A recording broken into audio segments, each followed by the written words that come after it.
loves, and welcome back to my channel. To my returning subscribers, hellos. To my new subscribers, hellos. And as you can see by the title, we're talking about excessive buying and our past experiences, so stay tuned. Yes, so my mother is on leave. So recently we were actually planning an outing. And while we were planning while we were planning an outing, my mother was like persistent, let's go to Wimpy. And I told Mom, we go to Wimpy all the time. So why don't we try something different? My mom was like, in whatever we're planning, in whatever we're doing in our outing, we have to go to Wimpy, whether it's for breakfast, lunch, or whatever. And I was like just failing to understand until she told me why, and she gave me a valid reason as to why she wants to go to Wimpy. And then I decided and actually related to what she was telling me. And I think a lot of people will relate to this too. So my mother in a couple of years back, before I was even born, was working at Wimpy, and at that time they were earning very little wage.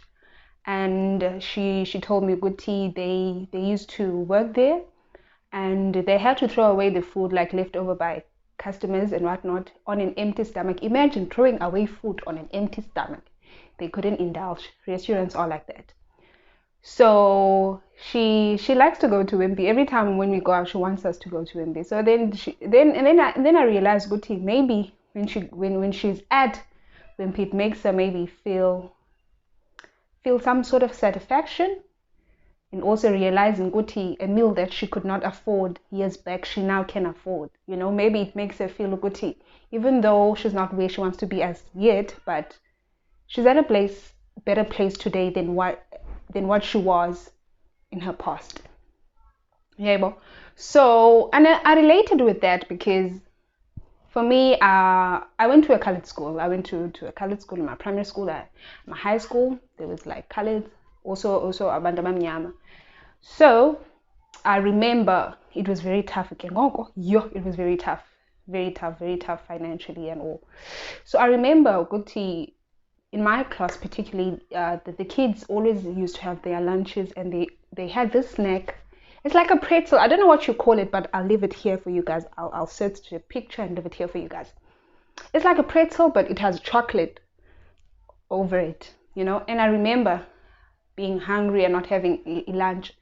And I remember like looking at them and stuff. Wow, as a child, yeah, every child, yeah, wow. I don't know the English word of ubawa, but yeah.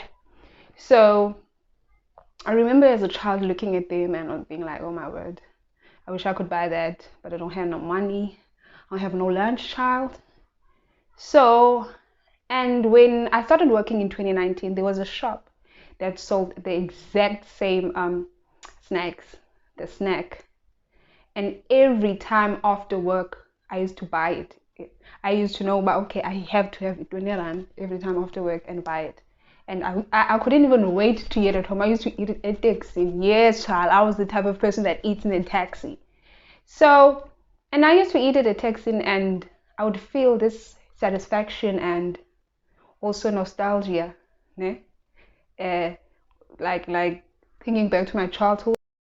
I was at a better place today than what I was in my past, And I know we're not the only one that have experienced this revenge buying, as I would call it. But sometimes I feel like it can be toxic because I was excessively buying those things every day. I have to have it 20 rand every day after work and buy, and I wasn't earning that much and buy that thing, And I feel like it can be toxic, Hence we need to heal because sometimes you find people, for instance, let's say growing up, or let's say they didn't have enough food growing up. Now you find them buying too much food, wasting their money on food, and buying too much fast foods and whatnot. So I pray that we find healing. So comment down below if you have any revenge buying stories. So thank you so much for watching. Don't forget to like, comment, and subscribe. I'll see you on my next one. We don't have wine, so I'm going to take out my tea. Click, click. See you on my next one. Thank you so much for watching. Bye.